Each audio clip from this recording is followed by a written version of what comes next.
Primera de Pedro, capítulo 2, versos 11 y 12.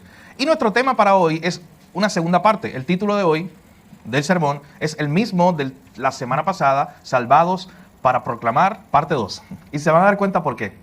Porque cuando nosotros nos dice la Escritura que fuimos salvados, la semana pasada veíamos que fuimos salvados para dar un anuncio, proclamar un anuncio.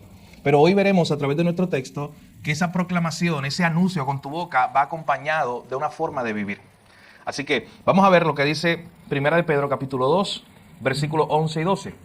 Amados, yo os ruego como extranjeros y peregrinos que os abstengáis de los deseos carnales que batallan contra el alma, manteniendo buena vuestra manera de vivir entre los gentiles, para que en lo que murmuran de vosotros como de malhechores, glorifiquen a Dios en el día de la visitación, al considerar vuestras buenas obras.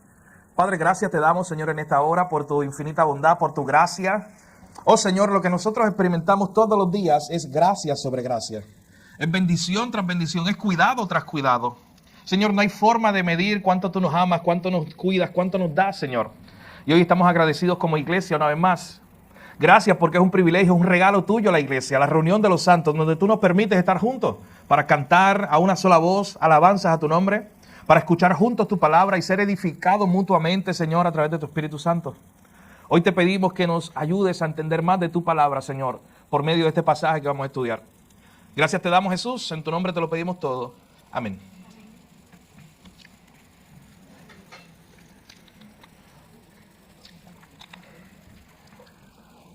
Entre 1861 y 1865, esas son unas fechas que cuando usted ve un libro de historia de los Estados Unidos de América, se dará cuenta que es uno de los momentos más tristes en la historia de los Estados Unidos de América. Porque en esa fecha, entre 1861 y 1865, casi desaparece lo que hoy conocemos como los Estados Unidos de América. Porque esa es la fecha de la famosa Guerra Civil.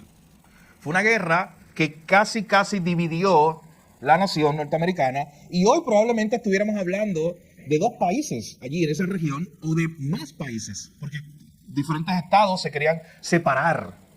Así que hubo razones económicas, razones políticas, razones religiosas para esa guerra, para esa división. Recuerden que esto es una nación que se había apenas formado menos de 100 años antes y estaba todavía organizándose. Era como un milagro de que funcionaran tantos estados juntos.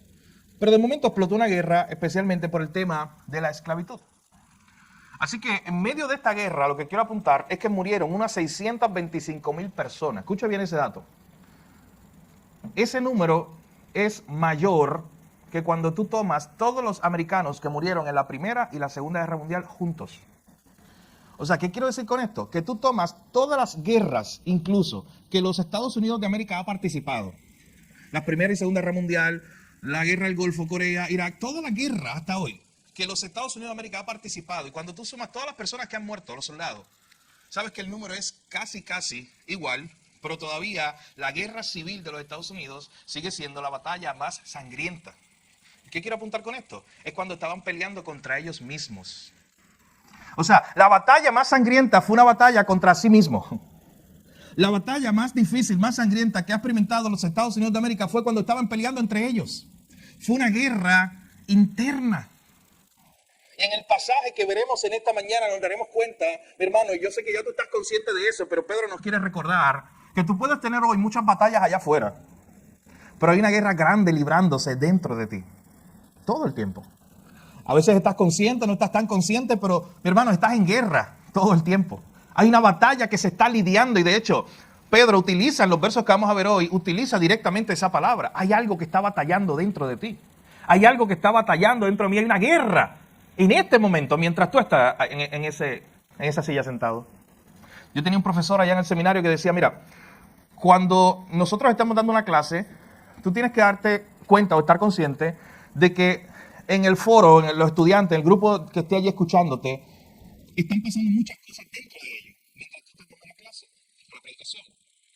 Hay algunos que están afirmando todo lo que tú dices. O sea, hay gente que está, mientras estamos hablando, están afirmando y están diciendo, sí, eso es verdad. Y están escuchando, estás consciente.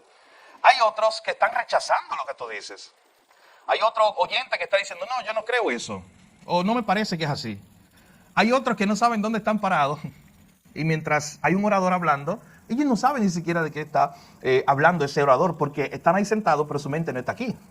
Así que en todo lugar donde exista esa interacción entre un orador y gente que está escuchando, ocurre eso. ¿Por qué? Porque hay una batalla que se está librando dentro de ti y dentro de mí. Y al final de cuentas es una batalla entre la verdad de Dios y la mentira de Satanás y del mundo. Es una batalla entre lo que Dios dice que es verdad y lo que Satanás quiere distorsionar. Y eso es una batalla que usted ve desde el origen del mundo, mi hermano.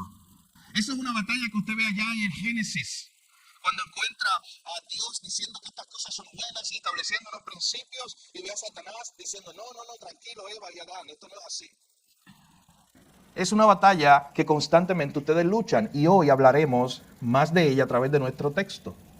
Pero Pedro, mis hermanos, yo quiero que usted recuerde, le está hablando a una iglesia, unos hermanos que están siendo perseguidos, que están sufriendo por diferentes causas. La misma persecución había causado que el mundo alrededor de los cristianos los viera a ellos como extraños, los viera a ellos como diferentes. Y yo recuerdo, espero que usted también, que el primer día que yo comencé esta serie de Primera de Pedro, yo les decía que yo le estaba dando una noticia, por si usted no lo sabía, que es que para los que están alrededor suyo, usted es un extraterrestre. Usted es un extraño. Usted como cristiano es diferente y la gente que está alrededor tuyo, aunque no se lo diga, lo mira a usted como un extraño. Y Pedro le está escribiendo a este grupo de personas que verdaderamente estaban sufriendo eso, rechazo en su trabajo, rechazo en la sociedad, rechazo en su familia, a causa de ser cristiano, de ser hijo de Dios. Y es por eso que Pedro está apuntando constantemente a todas las cosas, todos los tesoros que ellos tenían en Cristo, su herencia, su identidad, lo que decía el pastor Ricardo ahorita, haciendo como un resumen de cómo hemos llegado hasta aquí. Todo lo que tiene un cristiano, mi hermano, porque esas son cosas que a veces se nos olvidan, especialmente en los momentos difíciles, en los momentos de sufrimiento nos olvidamos quiénes somos en Cristo. Satanás y el mundo y los problemas y las pruebas se encargan muchas veces de eso. De cuando más problemas tenemos, olvidarnos quiénes somos en Cristo. Y cuáles son todas esas bendiciones que tenemos en Cristo. Así que por eso que Pedro le está escribiendo esta carta. Y Pedro, vimos la semana pasada, que le decía a estos hermanos, allá en este capítulo 2, versículos 9 y 10, Pedro les recordaba que ellos son el pueblo de Dios escogido. Mi hermano, dentro de tu familia, tú eres el pueblo de Dios escogido. Dios te escogió a ti para que allí en tu familia, como vimos la semana pasada, anuncies. ¿Notaron la idea el pasado domingo? Anunciar algo. Anunciar, proclamar, a viva voz, contar las virtudes, los atributos, las excelencias, las glorias de aquel que nos llamó de las tinieblas a su luz admirable. Allí en tu trabajo Dios te ha escogido a ti. Tú eres el pueblo escogido de Él, allí en ese lugar. Y noten todas las palabras que se usó: nación santa, el pueblo adquirido por Dios, el pueblo especial de Dios. Con un solo propósito: fuimos salvados para proclamar, para dar un anuncio. Y yo recuerdo que decíamos el pasado domingo, mis hermanos, que el mundo no le da vergüenza dar su anuncio. Al mundo no se avergüenza, el mundo no tiene miedo, el mundo está utilizando todos los canales, todos los medios que tiene para dar su anuncio, para dar su mensaje. Todos tienen un mensaje que proclamar y allá afuera esa gente lo están haciendo a viva voz. Nosotros tenemos el mensaje más importante que cambia vidas, que transforma, y a veces nos quedamos callados. Y a veces, mi hermano, yo oro para que nosotros tengamos el mismo denuedo, la misma pasión que tienen ellos para proclamar su mensaje inmoral. Que lo tengamos nosotros. Usted sabe que hay activistas que cada vez que ocurre algo, aquí en Puerto Rico ocurre, en Estados Unidos también, ellos salen y ellos hacen un media tour. ¿Tú sabes qué es un media tour? Ellos mismos llaman a todos los medios para que los entrevisten. Ni siquiera que los medios van a buscarlo a ellos. Ellos llaman a los medios para que los entrevisten, para ellos dar su opinión desde el punto de vista de su ideología. Son activistas, pero no se quedan callados. Y usted ve a algunos de ellos. Cuando ocurre una situación en Puerto Rico y salen todos los canales, sale la misma persona, el mismo grupito, dando su ideología, su mensaje. Ellos no están callados. Hermano, nosotros fuimos salvados, somos la nación escogida para ahora proclamar, anunciar a viva voz un mensaje. Pero en esta mañana veremos los versículos 11 al 12, donde Pedro nos dice que no solamente es con nuestra boca que nosotros vamos a anunciar este mensaje. No solamente es con nuestros labios, no solamente se trata de yo pararme en un foro, en un lugar público y decirle a todos, ¿sabes qué? Yo era Yo estaba perdido y Dios me salvó. Eso es parte de. Pero Pedro le quiere decir a esta iglesia que ellos no solamente con sus labios van a proclamar a Jesús. No solamente con sus labios ellos van a proclamar las virtudes de aquel que los llamó de las tinieblas a su luz admirable, sino que también con su vida, día a día, ellos están proclamando algo. Mi hermano, de la forma en que tú estás viviendo y de la forma en que yo estoy viviendo, yo estoy proclamando algo. Yo estoy anunciando algo con mi vida. Quizás tú eres un cristiano y nunca le has hablado de Cristo a un compañero de trabajo, pero sabes que si aún no lo has hecho, ya ellos se supone que por tu forma de vivir hay algo que tú le estás transmitiendo, para bien o para mal. Pero hay un mensaje que se le está transmitiendo. Así que esto es una proclamación con palabras, que es la predicación del Evangelio, pero que tiene que estar acompañada por una conducta, por una forma de vivir. Así que en esta mañana veremos cómo Pedro habla acerca de estos creyentes, este pueblo escogido de Dios, esta nación santa, que es identificado, este pueblo, en este pasaje de tres maneras diferentes. Miren cómo Pedro identifica al creyente, al pueblo de Dios, en este pasaje de tres maneras diferentes. Número uno, él identifica al creyente como un extranjero y peregrino en esta tierra. Número uno, el creyente es un extranjero y peregrino en esta tierra. Miren el verso 11, la primera parte, amados, yo les ruego. De hecho, esa pequeña idea a mí me llevó, esa pequeña línea, cuando Pedro se pone su capa pastoral y quiere hablarles como un buen pastor a su iglesia, a sus ovejas, a sus compañeros. Y que él les llame con esas palabras tiernas, amados, yo les ruego. Hermano, esto me hizo pensar en el momento donde un Pedro que había negado a Jesús, que se había ido a pescar, Jesús lo buscó, usted recuerda la historia, Jesús lo restauró. Y cuando Jesús lo restauró, le dijo, Pedro, ahora tú vas a apacentar ovejas. ¿Recuerdan eso? Lo que está haciendo Pedro aquí, con estas pequeñas palabras, dirigiéndose así a su iglesia, amados, mis amados, yo les ruego. Hermano, ese es el corazón de este pastor. Pero lo que a mí me impresiona, vuelvo y repito, es saber que este mismo Pedro, que ahora está hablando con esa sutileza, con esa gentileza, es el mismo Pedro que usted lo veía en los evangelios, no hablaba igual. No era el Pedro que usted está acostumbrado. Algo pasó en ese desayuno, a él le impactó. Cuando Jesús estaba en la orillita preparándole un desayuno ahí en la orilla del mar.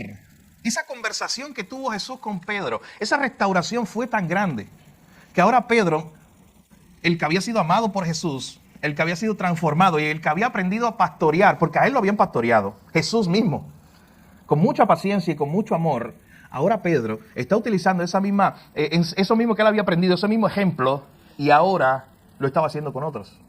Mis amados, yo les ruego. Usted lo veía en español, usted ve esas palabras y como que no le da mucho peso. Mi hermano, pero esas palabras tienen mucho peso sentimental en esa carta original que Pedro está escribiendo.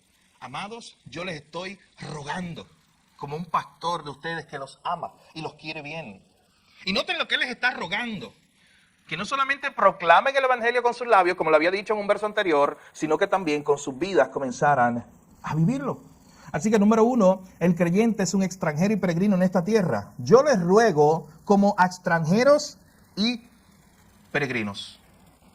Hermano, nosotros, ese título de extranjeros y peregrinos, yo creo que va muy bien con la identidad del pueblo de Dios desde el Antiguo Testamento. Desde que Dios decide crear un pueblo para su gloria, crear un pueblo para sí mismo, ese pueblo siempre fue un pueblo extranjero y peregrino. Siempre fue un pueblo que vivía en la tierra, pero no era de la tierra. Siempre fue un pueblo que estaba apuntando hacia algo más. Siempre este pueblo fue un pueblo que se podía considerar extranjero, porque este mundo no era su hogar. ¿Y usted sabe qué imágenes hay ahí con esa idea de extranjero y peregrino? Es alguien que no vive para siempre en ese mismo lugar. Es alguien que su ciudadanía no está ahí. Es alguien que está simplemente en un peregrinar. Es alguien que está de pasada. Es alguien que puede decir, ¿sabe qué? Yo estoy aquí en esta ciudad, pero yo no pertenezco a esta ciudad. Yo simplemente voy de camino a mi ciudad. Pero hermano, como cristiano usted puede decir lo mismo.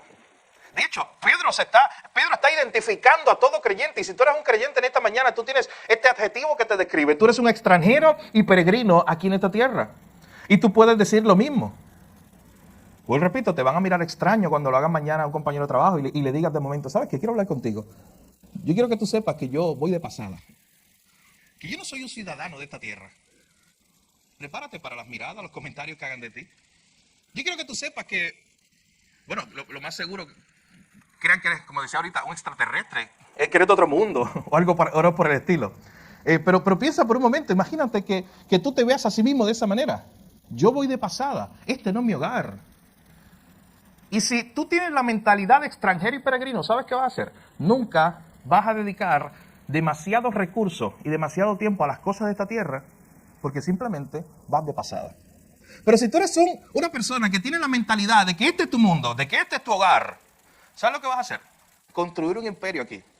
Dedicar toda tu vida, todo tu tiempo, todo tu dinero y tu esfuerzo a construir una gran ciudad, una gran casa, aquí en esta tierra. Porque eso es lo único que tienes. Y aquí es donde vas a estar toda la eternidad según tu idea. Pero la idea bíblica para el cristiano es que es peregrino y extranjero. Simplemente va de pasada, mi hermano. Y si tú tienes esa idea en tu mente, vuelvo y repito, eso va a cambiar la forma en que tú haces lo que haces. La forma en que tú inviertes tus recursos, tu vida y tu tiempo. Cuando tú digas, oye, ¿por qué yo me estoy afanando tanto con las cosas de este mundo? Si yo soy un peregrino y un extranjero aquí. ¿Por qué me estoy afanando tanto con las cosas de este mundo si yo voy de pasada? Este no es mi hogar. Y uno de los engaños con los cuales nosotros como cristianos más tenemos que luchar es con esa idea. Nos encanta este mundo en el sentido de todo lo que nos ofrece. Y a veces el mundo se encarga de convencernos o nos mete esa idea en la mente de que tienes que invertir todo tu tiempo, recursos aquí, porque esto es todo lo que tú tienes. Y se nos olvida, mis hermanos, que vamos de pasada. Que aquí no estaremos para siempre. ¿Ustedes no recuerdan el mismo Jesús cuando en un momento dado se refirió a esta famosa historia de este hombre que tenía mucho dinero? ¿Y sabes lo que hizo? Como su mente estaba aquí en la tierra y él pensaba que esto es lo único que él tenía, tumbó el granero que tenía viejo, construyó uno más grande para seguir guardando. Y Jesús dice, necio, ¿no sabes que esta misma noche pueden venir a buscar tu alma y todo eso que tú acumulaste, ¿para quién será? Pero cuando tú tienes la mente de peregrino y extranjero, se cultiva en tu corazón esa idea de que yo no soy de este mundo, de que yo voy de pasada. Nosotros seguimos a un Salvador que nunca se nos olvide, que una vez frente a Pilato, cuando Pilato quería apretar los tornillos en la conversación ahí con Jesús, le dijo en un momento dado, mi reino no es de este mundo. ¿Usted se imagina cuando Pilato escuchó eso por primera vez? Pero hermano, Pilato era un gobernante, era un soldado, era alguien de la milicia, de administración pública. Era alguien que trabajaba para el imperio más grande de la época, para la ciudad más grande y más importante de la época. Y de momento que venga alguien que consideran una persona revolucionaria como Jesús, un malhechor, porque así lo consideraban, que lo iban a llevar a la cruz. Y que él le diga, ¿sabes qué? No, pero es que mi reino no es de este mundo. Pero hermano, a Jesús lo dieron por loco muchas veces. Mi reino no es de este mundo. Si Jesús dijo que su reino no es de este mundo y nosotros somos sus seguidores, mi hermano, ¿por qué nos enamoramos tanto de este mundo? Si nuestro reino no está aquí. Jesús en otra ocasión dijo que él se iba y que él estaba tratando de tranquilizar a sus discípulos diciendo, ¿sabes qué? Yo me voy, es necesario que yo me vaya, pero yo voy a preparar una morada. Noten lo que dijo Jesús después. Para que donde yo esté, eso lo dice Juan 14, para que donde yo esté, ustedes también estén conmigo. Mi hermano, si en este momento Jesús está preparando moradas para nosotros, es porque para aquellos que están unidos a Jesús, para ti y para mí, este mundo no es nuestro hogar. Si Jesús está preparando lugar para nosotros, ¿por qué nos afanamos tanto nosotros aquí en esta tierra? Pensando que este mundo es nuestro hogar. Mi hermano, si algo te impresiona en este mundo, de lo que te ofrezca el mundo, recuerda que tú fuiste creado y salvado para un reino más grande, para un mundo mejor, que es lo que Cristo está construyendo ahora mismo. Y que tú tienes una bendición y una gracia de entrar allí, no por méritos, no por algo que hayas hecho, sino por la pura gracia de Dios que se te ha dado en Cristo Jesús.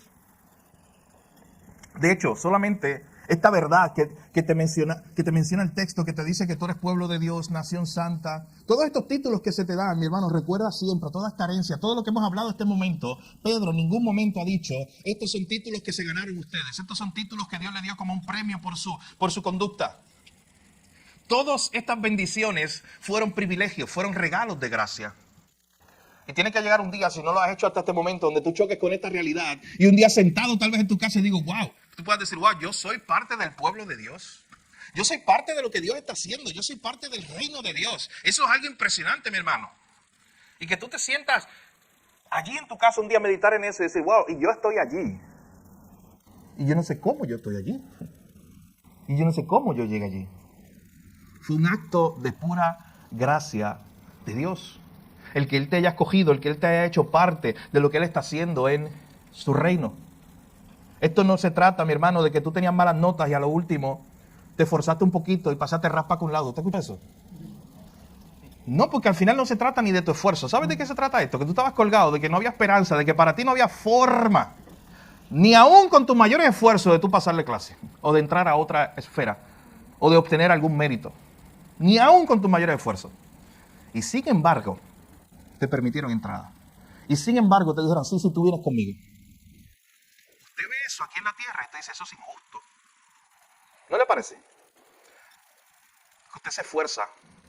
Usted es el estudiante de A en la clase, no ni siquiera el de B. Nunca tiene una B, el de A. Y el maestro un día, al joven o al estudiante que siempre estaba colgado y que siempre hacía todo lo contrario a lo que el maestro le decía, y que todo el mundo en la clase sabía que tenía F. ¿Y sabes qué? Hasta le gustaba. Yo tenía compañeros así. O sea, que todo el mundo sabía que estaba colgado y él como que no le importaba. Y yo sacaba un 89, un 80 o otra nota que no fuera una buena nota y para mí era algo muy, muy triste. Pero ese otro joven como que no le importaba que sacaba una F y estaba colgado. Él lo sabía y estaba feliz. Pareciera que estaba feliz. Pero ¿sabe qué? Piensen, para completar la ilustración, piensa entonces que el maestro un día lo llama y le dice, fulano de tal, ven, te voy a pasar de grado. Todas las personas que están allí, los que tienen buenas notas y que se han esforzado, probablemente digan, eso no es justo. ¿Por qué estás haciendo eso? Él no lo merece. Él no se merece eso. ¿Y sabes qué? Es verdad, él no se merece eso. Él ha hecho todo lo contrario a ser un buen estudiante. Él no se merece que el maestro le dé una gracia, le dé una misericordia, le dé un regalo y le diga, vente conmigo, yo soy el maestro, ven, vamos a pasar de grado, yo te voy a pasar. Si ese joven entiende esa realidad, su vida debe cambiar para siempre. Porque no solamente piensen ustedes que lo pasa de grado y no tuvo el conocimiento, no estoy hablando de eso. Piense de que cuando él llegue a otro grado, allí llega a un salón un día y si él entendió bien lo que pasó, ese día, al él comenzar un nuevo grado, lo primero que tiene que hacer es decir, ¿qué yo hago aquí? Porque yo no merezco estar aquí. Pero el que podía, que era el maestro, el que tenía el poder, él lo hizo. El que podía me pasó de grado. El que podía me dio a mí la oportunidad. Me dio la gracia, me dio la misericordia. Eso debe impresionar a la persona, aunque los demás piensen que es injusto alrededor. Pero el que recibió esa gracia, eso debe ser algo impresionante. El que se le perdona mucho, ama mucho. ¿No recuerdan a Jesús diciendo eso? El que entiende lo que Jesús hizo por él, verdaderamente toda su vida quedará impactado, impresionado. Toda su vida estará diciendo, pero ¿cómo es que yo pertenezco al pueblo de Dios? ¿Cómo es que yo, siendo pecador, que nunca hice nada para merecerlo, que al contrario, todo lo que yo hacía era en contra de Dios y de su reino, con mi vida y mis acciones, y que un día Él me llamó, me salvó, y Él me dio entrada a su reino por sus méritos? ¿Cómo eso ocurrió? Yo no te lo puedo explicar. Usted no va a encontrar explicación humana a eso. Eso se llama pura gracia de Dios. Un regalo de Dios para usted. Así que cuando Pedro, mis hermanos, está hablando con esta iglesia y les está recordando todos estos títulos, ellos deben vivir impresionados de que Dios los llame su pueblo. Y Pedro entonces por eso les dice, recuerden que ustedes son extranjeros y peregrinos.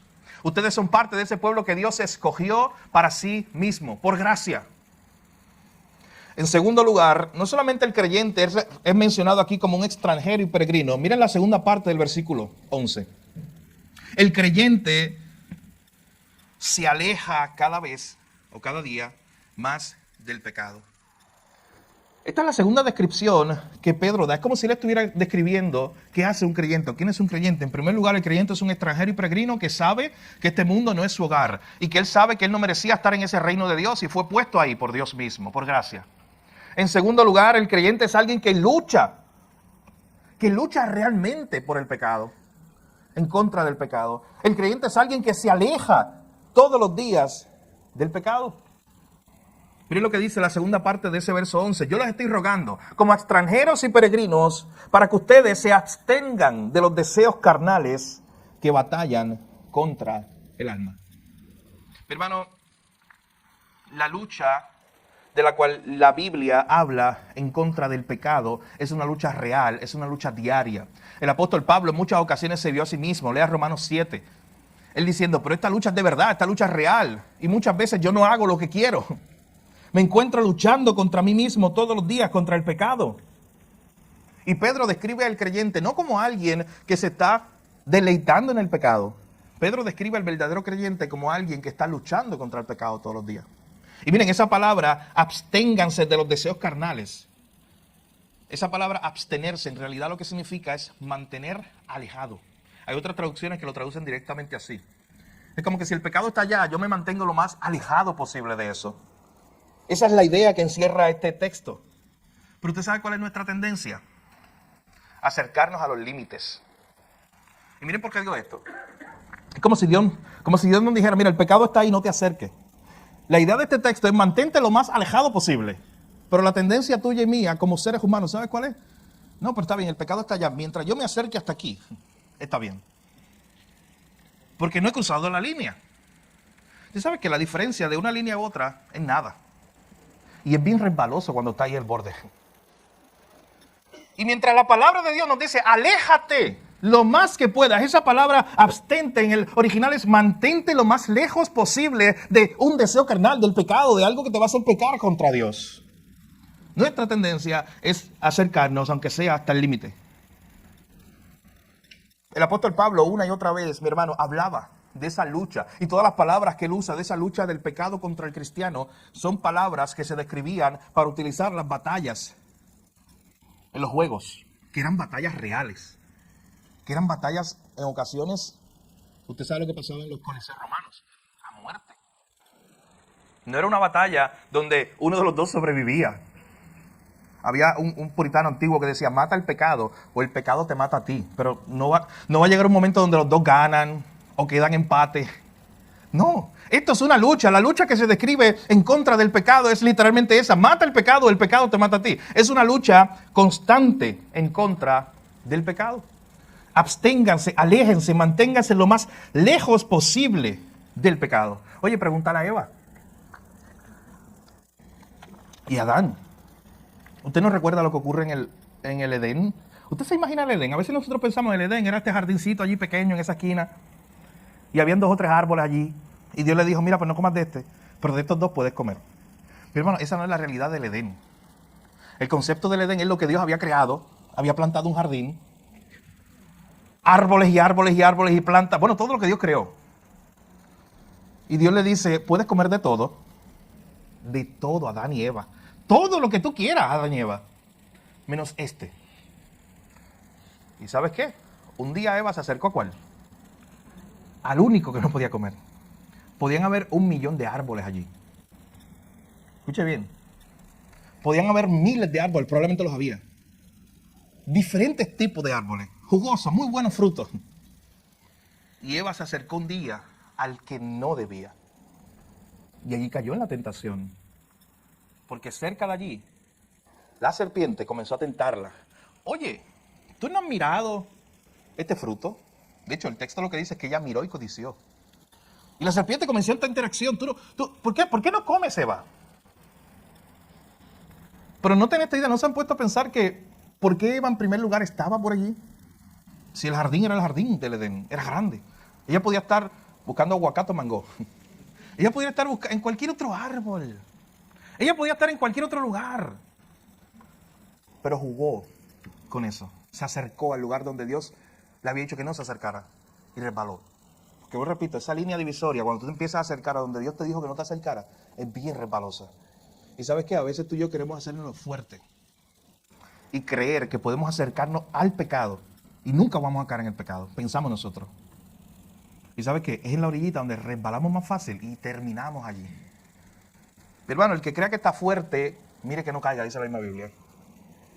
El que crea que puede dominarse a sí mismo. El proverbio dice, oye, ¿uno va a caminar por el fuego sin que sus pies se quemen? No, eso no es posible. Así que la idea bíblica, mi hermano, es aléjate del pecado. En esta mañana, el llamado del Señor, el llamado que Pedro le está haciendo a su iglesia en ese momento y que hacemos hoy. Con el pecado no podemos jugar. Porque el pecado, mi hermano, ofende a Dios. Cualquier pecado ofende a Dios.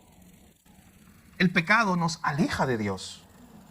El pecado hace que no queramos tener intimidad, relación con Dios.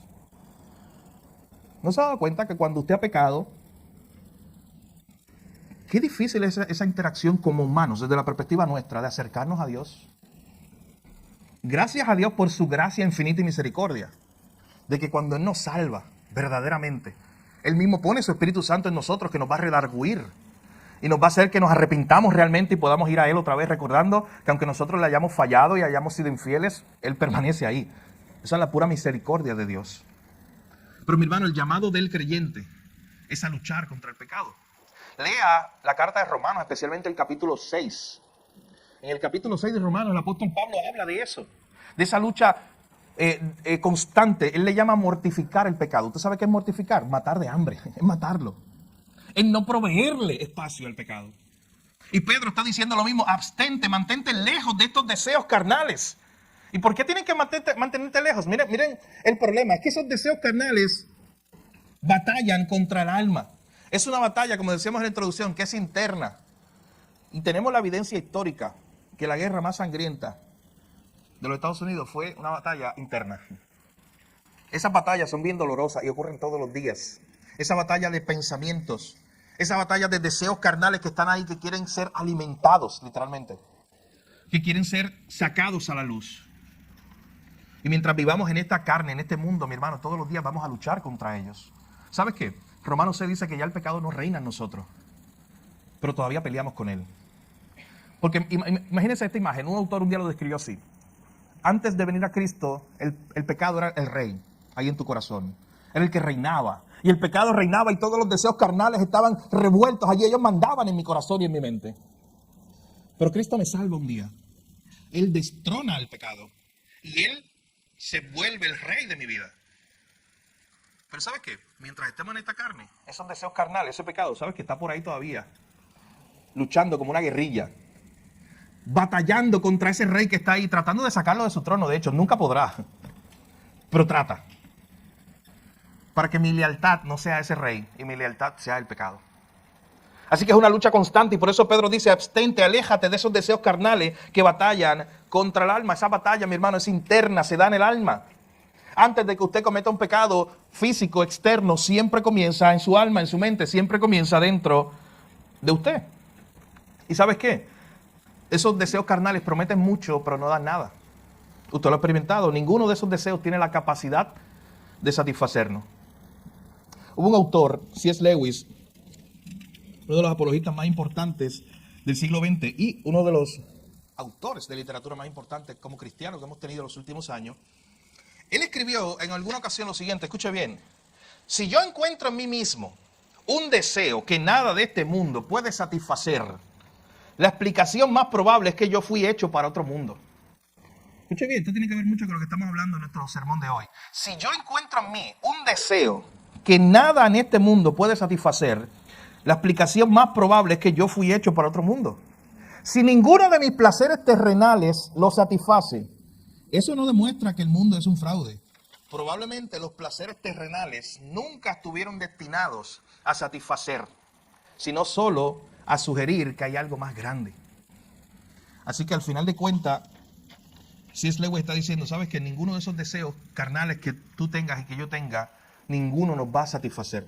Al contrario, nos van a demostrar, como no nos satisfacen, nos va a demostrar que probablemente para satisfacer nuestros deseos verdaderos necesitamos algo más grande, que es el Señor. Así que noten cómo Pedro está diciéndole a esta amada iglesia, a estos hermanos, el creyente es un extranjero, es un peregrino. Este mundo no es su hogar. En segundo lugar, el creyente vive luchando contra el pecado todos los días, se aleja del pecado todos los días, batalla contra el pecado todos los días. Y en tercer y último lugar, miren el verso 12. ¿Por qué como cristianos se nos llama esto?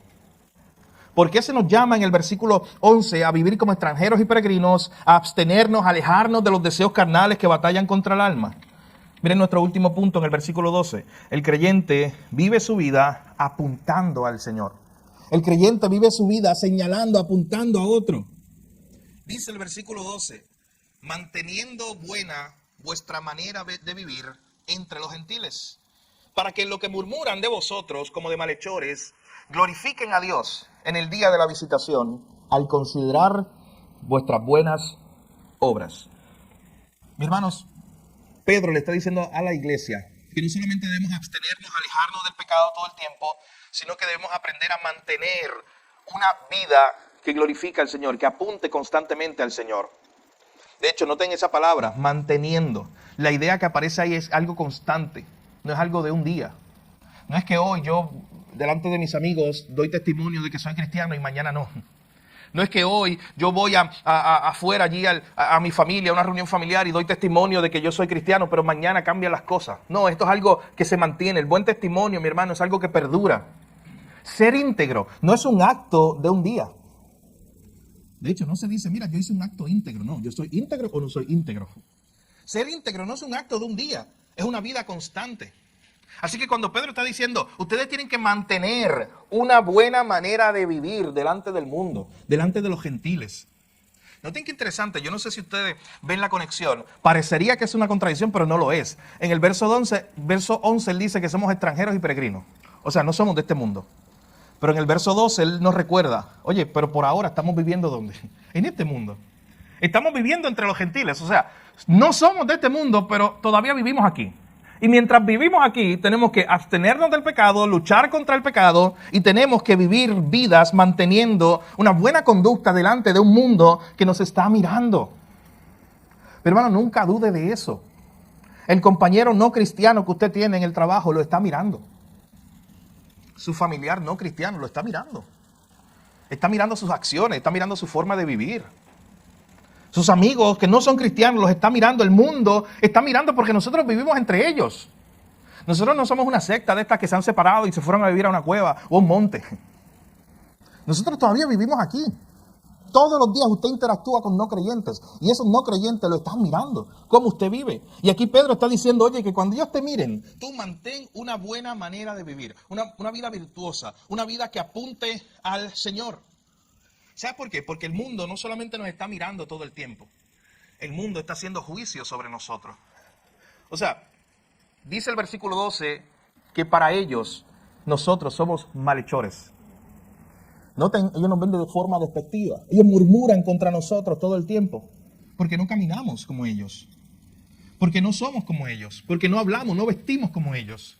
Y una y otra vez están murmurando contra nosotros. Y una y otra vez nos están señalando, nos llaman malhechores y muchas otras epítetos y palabras en contra de nuestra vida como cristianos. El mundo nos está mirando, nos está señalando. Y cuando el mundo nos mire y cuando el mundo nos señale, miren al final lo que el Señor busca. Dice el versículo 12 que tenemos que mantener esta buena manera de vivir para que en vez de murmurar injustamente, ellos glorifiquen a Dios en el día de la visitación al considerar nuestras buenas obras. O sea, el mundo nos está mirando, el mundo debe ver nuestras buenas obras y esas buenas obras, tu forma de vida y mi forma de vida debe siempre apuntar a Jesús. Esa es una pregunta básica que tú y yo tenemos que estar haciéndonos todo el tiempo. ¿Está apuntando a Jesús mi vida? O sea, las cosas que yo hago, ¿están apuntando a Jesús? Porque mis amigos me están viendo, mi familia me está viendo, mis compañeros de trabajo me están viendo. ¿Estoy apuntando a Jesús con mis actos, con mi forma de vivir? Esa pequeña frase que dice, para que glorifiquen a Dios en el día de la visitación, para algunos comentaristas bíblicos ha sido difícil de interpretar. ¿Qué es el día de la visitación? Y algunos, la mayoría de ellos, dicen que el día de la visitación en ese contexto se trata de cuando Dios los visite a ellos. pero en el sentido salvífico. O sea, cuando Dios, dentro de su soberanía, salve a alguna de esa gente, que son los que te vieron como cristiano algún día, y Dios un día los salva, ellos van a recordar que tú, con tu proclamación del Evangelio, le hablaste de Jesús, pero también con tu vida le hablaste de Jesús. Con tus buenas obras le hablaste de Jesús. Tú le mostraste, no solamente con tus labios, sino con tu forma de vivir, que Dios había hecho una vida nueva en ti. Que Dios había hecho una nueva obra en ti.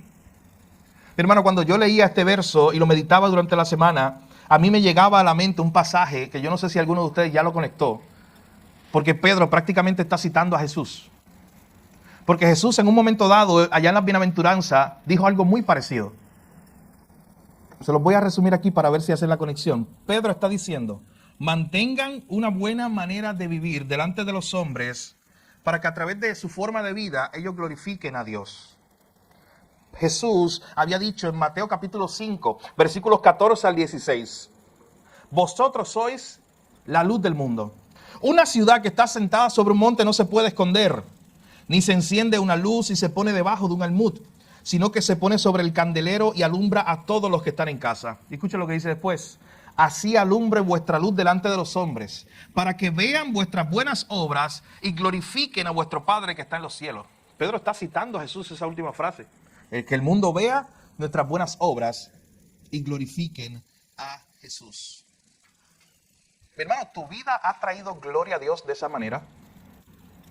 ¿Ha traído tu vida honra a tu Dios de esa manera? De que alguien te ve y alguien ve la forma en que tú vives y queda impresionado.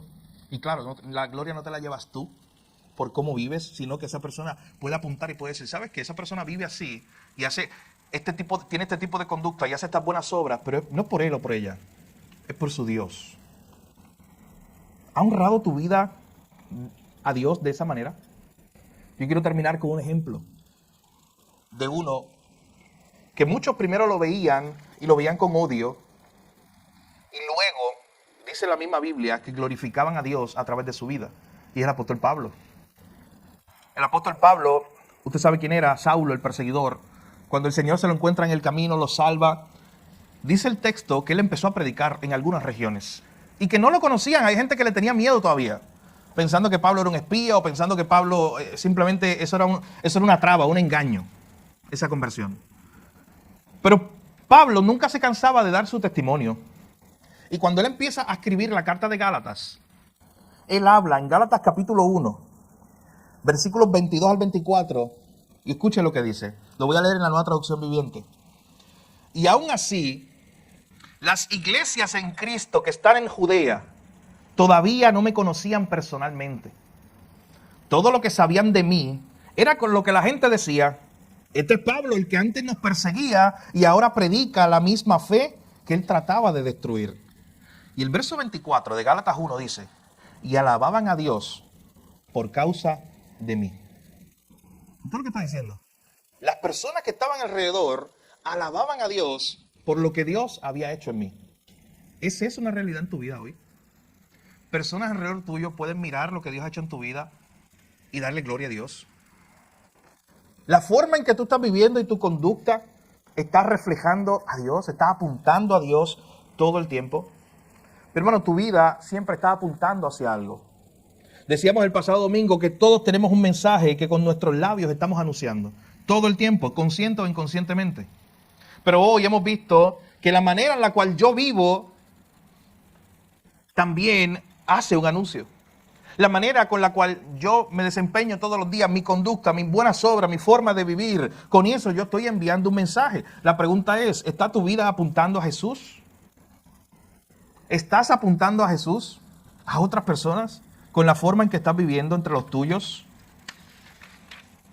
¿Te estás manteniendo alejado de aquello que te aleja de Dios? ¿De aquel pecado que Dios una y otra vez te ha mostrado? ¿Estás viviendo como un peregrino y como un extranjero, recordando que este mundo no es tu hogar y que solo vives de pasada? ¿Estás considerando que todos estos privilegios que Dios te ha dado de llamarte nación santa, pueblo adquirido por Dios, el hecho de que Dios te llame su hijo, has pensado y has considerado que eso simplemente es un privilegio de la gracia de Dios, que tú no mereces, que nunca merecerás? y que todos los días debes vivir asombrado por eso. Hermano, que el Señor nos ayude en esta mañana a recordar que no solamente es con nuestros labios que nosotros vamos a proclamar las virtudes de aquel que nos llamó de las tinieblas a su luz admirable, sino que también con nuestra forma de vivir. El mundo nos está mirando. Las personas alrededor de nosotros todo el tiempo nos están mirando. Procuremos, mi hermano, que cuando nos miren nosotros seamos como un reflejo, como un espejo que brille, que esa luz se refleje para Dios, no para nosotros. Para que cuando vean vuestras buenas obras glorifiquen a vuestro Padre que está en los cielos. Piensa por un momento en esta mañana. Varias aplicaciones que puedes sacar del sermón. Y piensa por un momento si en los últimos días, en los últimos meses, has vivido demasiado afanado o afanada por este mundo, por las cosas de este mundo. Y si has pensado eso, hoy puedes venir delante de Dios y decirle: Señor, gracias por recordarme que yo soy un extranjero y un peregrino aquí. Y que un extranjero y un peregrino nunca hace el lugar de donde está su hogar principal, porque no lo es. Nunca se dedica a construir un gran reino, un gran castillo. ¿Por qué? Porque Él va de pasada. Él no vive ahí. Que el Señor nos ayude a nosotros, mi hermano, a considerar esa realidad en nuestra vida. Somos extranjeros y peregrinos, pero todavía vivimos en esta tierra. Y mientras vivamos aquí, dos cosas. Vamos a luchar contra el pecado, como nos decía el texto, y el mundo nos estará mirando y nos estará juzgando.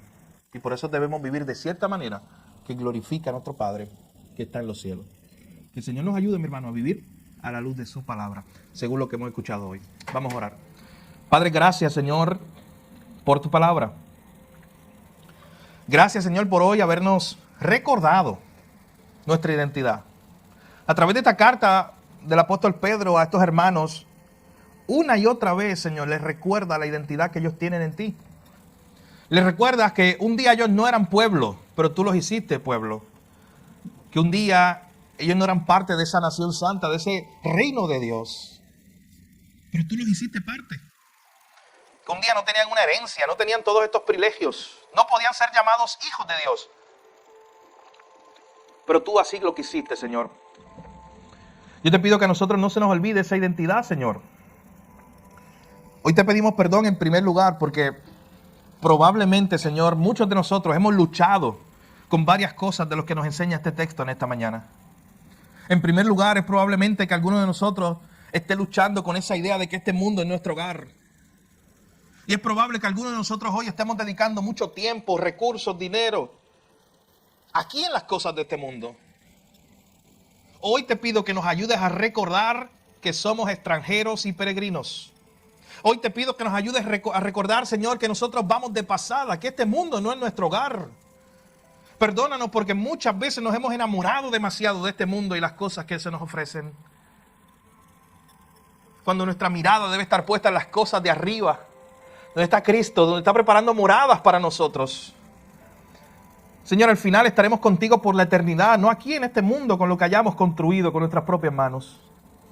Eso al final será destruido en algún momento. Señor, ayúdanos que al recordar esto, nuestras decisiones en el día a día cambien. Recordando que somos extranjeros y peregrinos. Pero de igual forma, Señor, ayúdanos en esta exhortación que Pedro le hace a esta iglesia, recordándoles que mientras estamos aquí, todavía luchamos contra el pecado. Contra esos deseos carnales que batallan contra el alma. Oh Señor, todos los días luchamos. No hay ninguno de nosotros que no luche contra el pecado. Es una realidad de este mundo caído. Te pedimos que nos ayudes a abstener, Señor, a alejarnos del pecado y a vivir para ti. A alejarnos de aquellas cosas que nos alejan de ti. Señor, ayúdanos a no jugar con el pecado, a no ir en dirección al pecado, sino en contra de ese camino. Es una lucha constante y necesitamos tu gracia, Señor. Y hoy te la pedimos. La victoria al final está segura en Cristo Jesús. Pero en el día a día luchamos, Señor, y necesitamos tu gracia. Oh Señor, y por último, también les recordaste a esta iglesia que mientras vivan en este mundo, deben vivir vidas de tal forma que todo aquel que lo mire apunte al Señor, glorifique a Dios. Oh Señor, que nuestras vidas apunten hacia ti, que nuestras vidas glorifiquen tu nombre. Todo el mundo que veía al apóstol Pablo decían, pero este era el perseguidor, este era el asesino, este era aquel que nos perseguía. Pero miren lo que Dios hizo en él. Y glorificaban a Dios a través de su vida. Señor, que así sea con nosotros. Que el mundo te vea a ti a través de nosotros. Que el mundo, Señor, pueda reconocer tu grandeza, tu poder, al reconocer la obra que tú has hecho en nuestra vida. Has cambiado ahora nuestros afectos, has cambiado nuestra forma de vivir. Ya no somos los mismos y el mundo tiene que ver eso y glorificarte a ti. Señor, te damos gracias en esta mañana por tu palabra, que a través de tu Espíritu Santo la podamos grabar en nuestros corazones. Te lo pedimos todo en el nombre de Jesús. Amén. Mi hermano, que el Señor nos ayude en este día a poder vivir delante del Señor de tal forma y delante del mundo de tal forma que estemos glorificando a Dios todos los días. Gracias. El próximo domingo nosotros continuaremos ahí, si usted ve, en Primera de Pedro, y una de las cosas que vamos a estar viendo es cómo se ve en la práctica eso. Porque si todavía estamos en este mundo, aunque somos de otro mundo, pero aquí tenemos que interactuar con el Estado, con los gobernantes, y Pedro habla de eso. Tenemos que interactuar unos con otros, y Pedro habla de eso. Nosotros no somos como ese monje que se convierte y se va allá al desierto a vivir solo. No, nosotros todavía interactuamos con gente alrededor. Así que eso se complica, porque ¿sabe qué? No solamente significa que yo estoy luchando contra los deseos carnales yo, en mi propia alma, sino que yo estoy con un grupo de personas alrededor que también están luchando contra el pecado. Eso hace que las cosas se compliquen. Por eso este mundo está así, tan caído. Porque no solamente eres tú el que está luchando contra el pecado, todo ser humano que está alrededor tuyo está luchando contra esos deseos carnales todos los días. Así que, ¿cómo podemos vivir en la práctica, en el día a día, sabiendo esa realidad que Pedro nos acaba de anunciar? Somos extranjeros y peregrinos, vamos de pasada, pero todavía estamos aquí. Eso es lo que estaremos viendo los próximos días a través de la predicación y la enseñanza de Primera de Pedro. Así que el Señor nos ayuda a poder nosotros seguir entendiendo esas verdades. Y mi hermano, ¿sabe qué? Mucho de su preocupación probablemente se debe a que usted no ha tomado esa verdad y se la ha metido ahí en el chip de su mente. Muchas de sus preocupaciones tienen que ver con las cosas de este mundo, si no todas. Con cosas materiales, con la casa, con el carro, con aquello, con lo otro. Cosas necesarias mientras vivimos en este mundo, pero que no deben ser su preocupación principal. Y muchas de sus preocupaciones, mi hermano, ¿sabes que van a mermar? Y mucho de su afán va a mermar cuando usted hágase clic. Y espero en el Señor y oramos para que hoy Dios use su palabra para ayudarnos a hacer ese clic. Para recordar eso. Soy extranjero y peregrino. ¿Por qué me afano tanto en este mundo? ¿Por qué me afano tanto con las cosas de aquí? Si yo no... Esto no es mío. Las cosas de este mundo. ¿Sabes qué? Aunque usted tenga el título de propiedad de su carro y de su casa, qué bueno, eso es parte de vivir aquí y ser buen ciudadano y todo. Y usted puede tener 10 casas así, el documento de propiedad. Al final, mi hermano, aquí se queda eso. Usted no es de este mundo. Y usted fue creado para un mundo que es mucho mejor. Si usted está muy contento con las cosas que tiene aquí, pues porque nada de lo que está aquí va a satisfacerlo. Usted sabe que esa es la razón por la cual eso nos pasa a todos, en escalas menores y mayores. Eso nos pasa, depende de los recursos, no importa. Usted quería algo. Usted lucha por eso. Usted guarda dinero. Porque es un buen mayordomo, no saca el tarjetazo o la visa para endeudarse. No, usted guarda dinero. Usted compra eso. ¿Y sabe qué va a pasar? Mañana quiere otra cosa. Usted quería el carro de su sueño. Vaya y cómpralo. Y hablemos en un mes. Ya, tiene el carro de su sueño. ¿Y ya? ¿Y qué? ¿Ahora qué? Sí, estuve 20 años guardando dinero para comprarme tal cosa. Te la compraste. Después de 2 semanas. ¿Qué pasó? ¿Por qué es que tu corazón como que desea otra cosa? Eso no nos está diciendo, que esa es la frase de C.S. Lewis, lo que yo leí ahorita. Eso no nos está diciendo que es que nada aquí en la tierra va a satisfacernos. Que fuimos creados para algo más grande y que lo único que puede satisfacer tu corazón es Jesús. Así que muchas veces estamos así, mi hermano. Y cuando haces tu casa, la que querías de 2 pisos, ¿sabes qué? En un año va a querer una de 3 pisos. Porque como que no sé. Cuando yo compré mi casa, no es de 2 pisos, pero cuando yo compré mi casa, tenía mucho espacio. Era una casa que habían hecho muchas cosas, muchos arreglos, tenía mucho espacio. Y una de las cosas que yo le decía a la familia era, esto tiene tanto espacio, que ese cuarto se va a quedar vacío, ese almacén se va a quedar vacío. Vaya ahora. Cosas porquería, como decimos nosotros, pero en cada esquina guardada.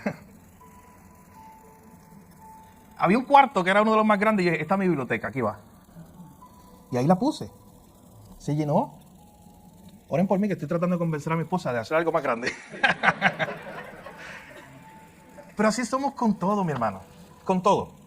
Nunca vamos a estar satisfechos aquí en la tierra. ¿Tú sabes por qué nunca vamos a estar satisfechos? Porque si tú eres un cristiano, tú no eres de este mundo.